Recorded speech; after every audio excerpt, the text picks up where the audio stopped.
On a cloud-filled January afternoon, this DC-10 is speeding through the air at 500 miles per hour. Destination, Jamaica. At the controls is FedEx pilot Gary Dyson, who's volunteering his time and his expertise. The pilots, the doctors, the nurses are all volunteers, and that's what makes it great. You know, you don't even think about it. It's like they let me do this for free. You know, you're hooked. You see, this is no typical plane. It's a state-of-the-art teaching hospital with the latest high-tech medical equipment, an operating room, and a 4-bed recovery room. Named Orbis, which is Greek for of the eye and Latin for around the world, it's the only flying eye hospital on the planet. Since 1982, Orbis has touched down in over 70 countries. Its mission? To improve the quality and availability of eye care where the need is greatest, fighting preventable blindness, which surprisingly affects some 28 million people in the developing world.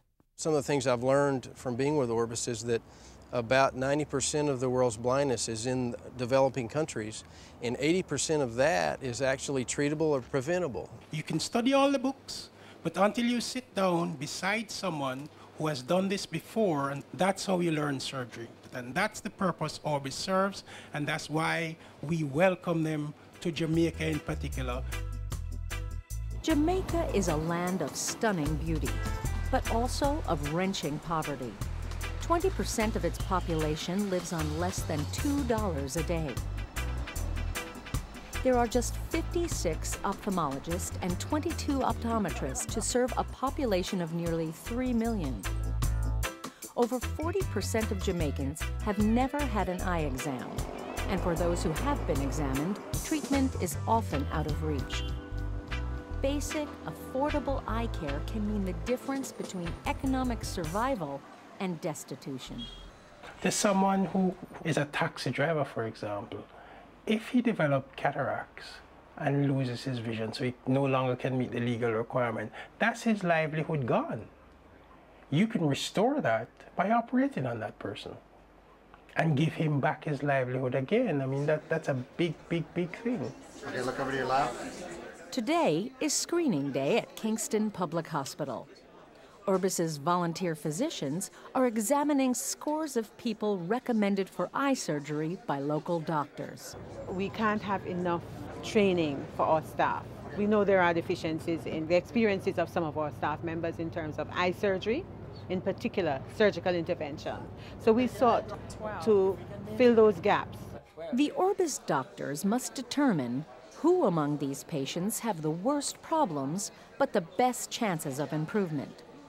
Who have the greatest financial need? The surgery is free. And which cases will make good teaching examples? One patient who meets all the criteria is 19-year-old Gavin Reed. And we're going to let you grab a seat. Actually, you have to be the doctor if you sit in that seat, so if you want to be the patient, you got to come over here. Well, I get here at 7 in the morning, without even getting breakfast or anything, because I want to be on time for the appointment. It's very, very important to me. I've been living with it for like 4 years now. It's very painful. Gavin has a condition called keratoconus, which has been slowly destroying his cornea, the dome-shaped eye covering that functions much like the protective glass covering on a watch. Keratoconus is where the cornea begins to take more of a cone shape, and when it does that, it distorts the vision, and when you're really unlucky, it begins to scar at the very center, and then you can't see out through it at all. The disease prevents Gavin from distinguishing between small objects.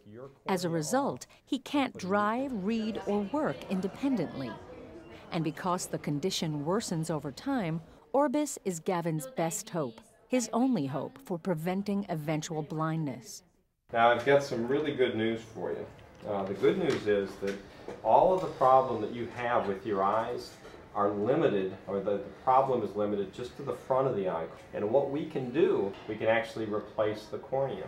In the United States, corneal transplants are readily available simply because of the great eye banking system. Down here, there is no eye bank. And what we hope Orbis will do here by bringing surgeons in that can perform corneal transplants, make the local doctors familiar with the technology. That's typically the spark or the impetus that's necessary to fuel the process of bringing an eye bank in. Take care, buddy. Got quite a young man there. Yeah. Well, I feel terrific. I feel good. I feel overjoyed. And it's like a dream come true for me. I'm just waiting on that moment so they can tell me when I can do the surgery and so forth. But at this moment, I'm telling you, I'm just very happy. Very, very happy. Very happy. All right, this is 19-year-old Gavin Reed. He has bilateral keratoconus with central scarring. 3 days later, Dr. Duffy performs Gavin's surgery on board the Flying Eye Hospital. Great. While he operates, he is also teaching doctors and nurses from across the Caribbean who have gathered in the front of the plane to watch, listen, and even ask questions. Dr. Duffy? Yes. Can you tell us about your postoperative medications and how often you use them? Yes. I use a topical antibiotic. I usually use a fluoroquinolone. Assisting in the surgery is Dr. Lisa Leoreni, Gavin's ophthalmologist in Kingston. Even Gavin, who is under local anesthetic, gets to play a part. Gavin, can you look down and to your right just a little bit? There we go. Oh, I like that. The most important is this now sets up the graft of how it will set in for the rest of his life, hopefully. After an hour of surgery, Gavin has a patch placed over his eye. His healing process could take months. Until then, it won't be clear whether the procedure was successful.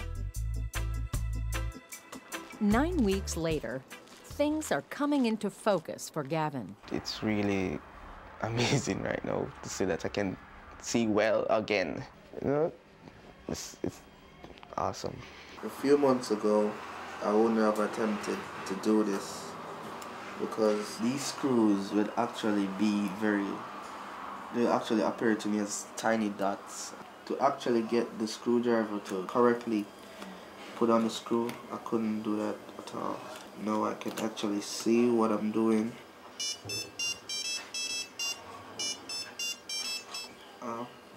It's like a miracle. It's like a miracle. Gavin is much better now. He's much happier.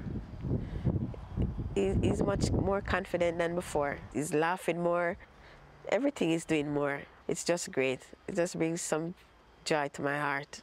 I can do stuff now that I couldn't before. I can actually read books. I even drive a car. Yeah, I start driving a car right now. I'm going to be able to pursue my career. I'm going to go back to school, you know, get my life back on track, really.